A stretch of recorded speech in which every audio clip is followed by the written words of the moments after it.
we're going to now be moving on to the next session, which is a keynote, a short and sharp keynote with Rejo Francis. I hope, Rejo, I've pronounced that properly. National Sales Head at Zee Entertainment Enterprises Limited. So let me just see whether you are there. I'm sure you'll be joining very soon. Reggie will be talking to us, talking to the topic of COVID-19 impacts on people, operations of businesses, change management and leadership during times of uncertainty. Rejo is passionate about many things, but what I have here in terms of my notes is it's around helping people and organizations develop the skills and mindset needed to not only survive, but thrive in the fast-paced digital and agile future. Don't we know it? He loves just breaking down the complex into practical, actionable insights. And last but not least, what is he passionate about? Here he is, Rejo, when he is not busy working. He is a very keen blogger on different business topics and self-help topics, and on a personal side takes an avid interest in fitness and has a secret wish to do voiceovers as a part-time hobby one day. Now, Rejo, I don't want to flatter you here, but actually that's one of my deep secrets. I would love to do voiceovers and mimic accents from all over the world. I'd have so much fun doing that. So a very warm welcome to you, Rejo, as part of this session. Thank you. Thank you. Thank you. And the floor is yours, so go for it. Okay, fine. So let me just start off. Is the slide visible? Yeah, I don't know whether you want to, are you sharing any slides, Rejo, or are you just speaking? No, I'm sharing a slide. Is it visible? It's not showing yet, so okay, give me a minute. Take your time.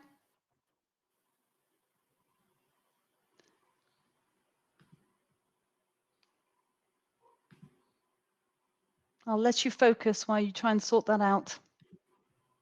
Yeah, I think it should be on. I think something's coming through. I think it's looking good. Yeah, it's come through, Rejo, so we're good. Yeah. You were able to see the slides? Yes, perfect. Go for it. Okay, great. Okay. So good evening, everybody, and thanks for that nice introduction. Made me smile a bit. So my name is Rejo Francis, like she introduced, and I'll be quickly taking you through the impact of COVID on people, operations, and processes. So before I actually get into the impact part, let me just rewind on what really happened during this 5 or 6 months where we are totally locked down. So like most of the countries, including I come from India, so we have total movements which is restricted for almost 5 to 6 months. And what was happening during this period was all of us were working from homes, and even small things which we used to normally do in office, a lot of things which we never used to bother to understand, also difficult things to do, and you always have to find workarounds to manage these things. So when these things started happening, you found workarounds every day for new things. There was a lot of confidence and innovation which is happening within the team. And what happens when you work together like a team? There was a lot of personal bonds which were getting formed between at the office and also at the personal level, since you are doing a lot of things very differently from the way you do normally before the lockdown started. We also realized during this period, the value of a lot of small things, things like going for a drive or, just going for a walk, things that we never even thought about in a normal time, but these things became so difficult in those 4 or 5 months where you were actually, confined to your flat or confined to wherever you were staying. And particularly in the initial period, there was a lot of anxiety on safety, what is it that I can do, kind of helplessness with most of the people. So what I'm trying to highlight here is because we went into a pattern for a period of 5 to 6 months, a lot of habits got formed which are very different from what we normally do. Similarly, if you come to companies, companies survive on rotating their working capital. And what do you do when suddenly, you have a lockdown which comes in and companies never really had any time to prepare for this kind of an emergency. And what also happened is you had two extremes which were happening. You had one extreme, companies like e-commerce companies were flooded with orders and probably they didn't have the infrastructure or the manpower to meet the kind of requirements they were getting in. Or at the other extreme, airline companies which were kind of, all the flights were grounded and they really didn't know how to, even pay the salaries. So two extremes that we were having. And schools and colleges, everything went online. Most of them are still online today after a year of COVID. So that brought in an entirely new spectrum, something we probably never thought of, how we could have this hybrid of having an actual class and an online thing going on. And a lot I think organizations like Coursera and all pounched on that opportunity, and they start offering a lot of free courses to a lot of universities. And what also happened during this period was, since a lot of people were saving on commute time, 2 hours, 1.5 hours, 3 hours, depending upon where you stay, people started using this time for learning something new, some kind of how you upgrade yourself. So a lot of people who actually took to online learning and upgrading during this time. There was a lot of deglobalization which happened, countries and states, and forget even small districts were cutting themselves out from their neighbors. Everybody, people who are probably based out of a big city just for work probably shifted to the smaller cities from where they were from, because work from home is what you're doing. You also had a shift towards a lot of socialism where you had vaccines and food kits and all being distributed free of cost or at very subsidized prices. So how have these, all these changes that we went through, how have these actually affected our, consumer habits? First of all, I'll take my own example. For example, till this started, I couldn't even think of doing a review without being face to face, being present there. I would always go travel, sit with the team, and do a review with them. And I remember MS Teams was part of the package of Outlook that we had at office, but I never really used it till the time lockdown came. But today, I'm so comfortable. We do so many things on MS Teams. So tomorrow, once everything has come back to normal, if I had to travel somewhere or for a review, I would definitely think about it twice before I really travel, unless there is some possibility that it will done. So that has already got built into my habit. I'm sure that is the case with a lot of people.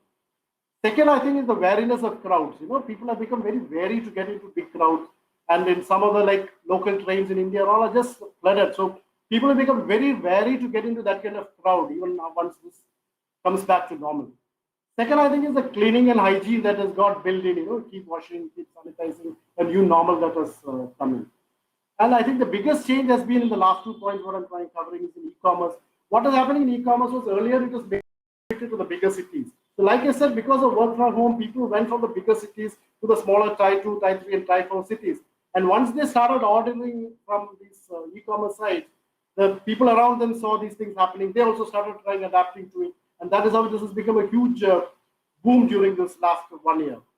Telemedicine is, I think, one thing which really picked up here, because doctors were not willing to really meet patients in person, and patients didn't have any other option. So even normal people who would normally not get into telemedicine kind of platform have shifted into it, and doctors are able to today reach out to a much bigger and a wider audience because of this.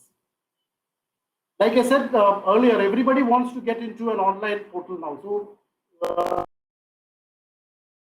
what people have also shifted to kind of channel, kind of medium to reach out to the consumer. And during this period, this is when digital payments really picked up in our country. What probably would have normally taken us 5 or 6 years to reach, we have done in probably a huge change. And to build in this customer experience, most of these e-commerce companies have started building in video and voice interfaces, where you can try out things, you can ask for things, that kind of things to improve your shopping experiences.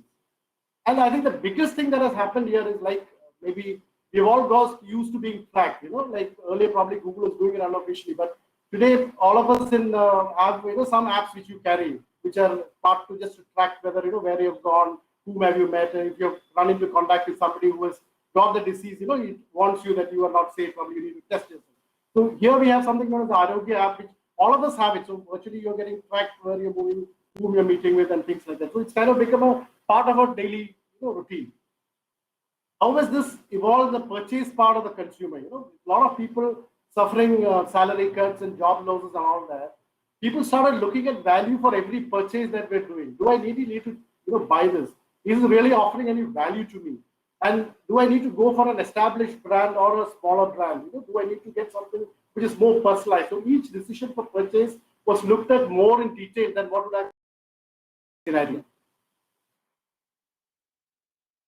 So what I feel this is leading to is, today if you see, or let's say what we operate mainly is in something what we call as a pipeline model. In a pipeline model, what happens? You have something which is fed in as a raw material, and there is some value addition being done on that raw material, and you have an output which comes in. So based on the kind of output, there is a premium which is charged by the organization. That is a profit for the organization.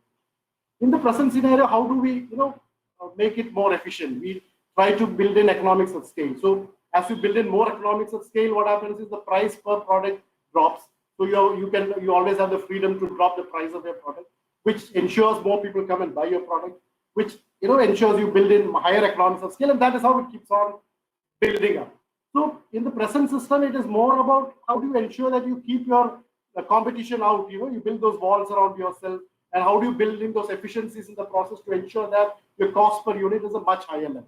But what is happening today is, we are getting into more and more into platform kind of business model. In the platform kind of business model, traditionally, if you look at, probably you have malls which were linking consumers to merchants, or newspapers which linked advertisers to consumers and things like that. But what has been happening is, like, let's say 25 years back when internet came in, internet reduced the cost that is involved for creating demand. It opened an option, a very huge audience at a very minimal cost compared to what it was before. What is happening with the platform model is, now let us say you get into an Amazon website and search for something. I search for a particular kind of shirt that I like. Now, if I don't like it, Amazon immediately picks up a data on what I searched and immediately tries to find a vendor who supplies that. And once the vendor is on board, when I come next time, I get that product. So what is happening is a cycle which is happening. As more people come in, you have more data about what he needs. Based on the data, you create the right vendors onto the platform. And when more vendors are there, you have more options, which leads to more people coming in. So ideally, what is happening is, the cost of supply becomes, like I said, in internet, the cost of creating that, reaching out and creating the demand was brought down. In the platform, what is happening is the cost of supply is being brought down substantially. Just to explain that with a small example, let's say Uber is there across the world. Now, if that gets into a new city, it really does not have any cost of infrastructure, because it is using somebody else's cars, and just using its basic infrastructure is already in place. So the cost of supply for adding a new city becomes almost nothing. So that is how this platform model keeps going. And the best example, which probably comes to my mind, which is probably known to everybody, is the iPhone. And iPhone is something we talk about, something which came out and revolutionized the way we handle phones and smartphones and all that. But if you really ask me what is the key differentiator other than the touch screen and things like that, it was the iStore which had. And what is an iStore? An iStore is just a platform which had a lot of facilities built in. External people would keep on come in and add features into it, or add apps onto it.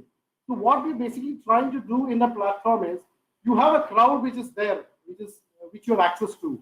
You're trying to convert this crowd into a community and keep this community always engaged. So you find an iPhone coming with a new model, there's such a big rush, because the community continuously engaged by iPhone. They're saying this model is coming in, so people are so keen to get that new product into their buy that new product.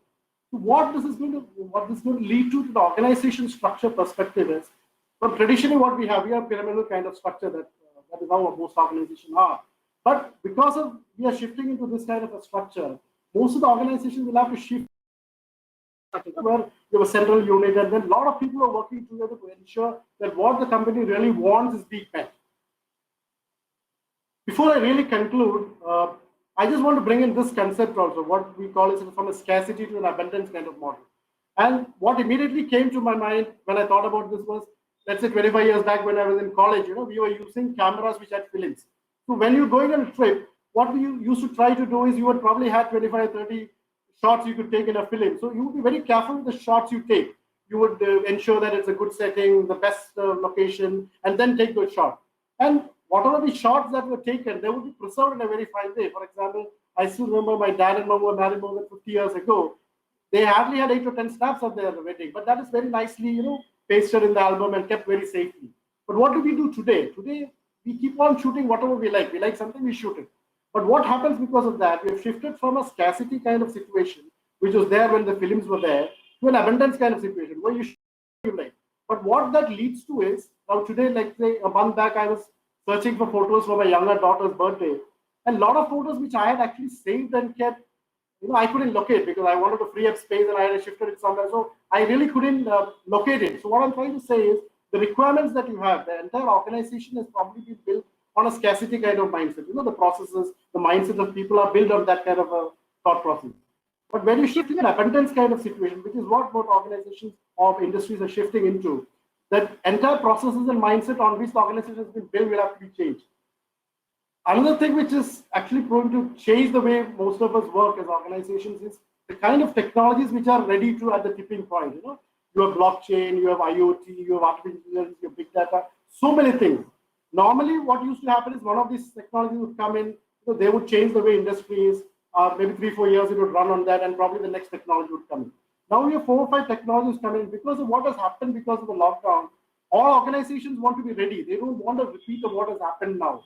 So they are willing to adapt, get these technologies in as of immediately, so that they are prepared for a second eventuality that can come in.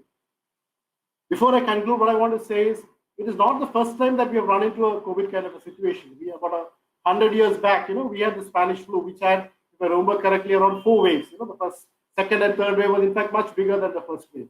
So I'm sure we will have second and a third wave here also. In fact, most of the world is in a second wave right now. In India, we're going through a severe second wave as of now. But the human race has progressed so much that I'm sure we will come out in flying colors of whatever problems that we run into. I'm just sharing my coordinates in case anybody would like to get in touch with. Rejo, that's wonderful. Thank you very much for your analogies as well. Brings a lot of color to some of the key messages you're bringing across. So I think color being the operative word when we're doing photography, right? I liked your photography analogy. A very different question. I'm just curious. You just live in a part of the world that has been particularly hit by the current health crisis. And also just simple numbers of individuals and the differences, in income groups. What is it you are looking forward to most to get back to after this craziness of the last 12 to 15 months? What is it you're looking forward to most? See, what you actually miss, if you ask me what I'm missing is, when you work in when you're working in an office, you have these chit chats which happen. Maybe every 1 hour you have a chit chat, you just go for a coffee. You meet on the coffee table and talk for 10 minutes. That is what, if you honestly ask me, that is what we miss. Most of the things that we have to do, we are still managing digitally, virtually. Most of the things keep happening. But that personal touch is not always possible when you connect, digitally or kind of way. So that is what I would really look to. And like I said, those small things. You feel like going for a walk or going for a drive. These are things you just did it, which today is kind of impossible. Even now it's impossible. So, yeah. That's so what I would really look forward to. Personal touch, and also just an element of freedom, I guess, as well. Exactly. There is actually one question come through on the chat, Rejo, if I just may ask you. Please, can you share how your leadership style changed as a result of the pandemic by being remote, virtual, and working from home? So how has your leadership style changed within your environment? Yeah. See, I would put it this way, maybe consciously, because like I said, during the first 1 or 1.5 months, there was a lot of fear among everybody. And most of the day, you would face situations which you would never face before, because you can't really reach out to that person. So I think what has happened is I have started connecting more with people. Now, for example, now the first 2 or 3, I've kept it for each team, 15 minutes, 20 minutes, 30 minutes, I've kept for each team, where we interact and discuss, and not only official things, but sometimes a lot of personal things also, how people are doing, how the families are doing, how safe are they, and a lot of. So I think it has brought in a lot of personal, like while you're not physically present, to connect, the kind of, connect you bring in, every day I'm spending at least 5-10 minutes with each person. That has, grown drastically because of it.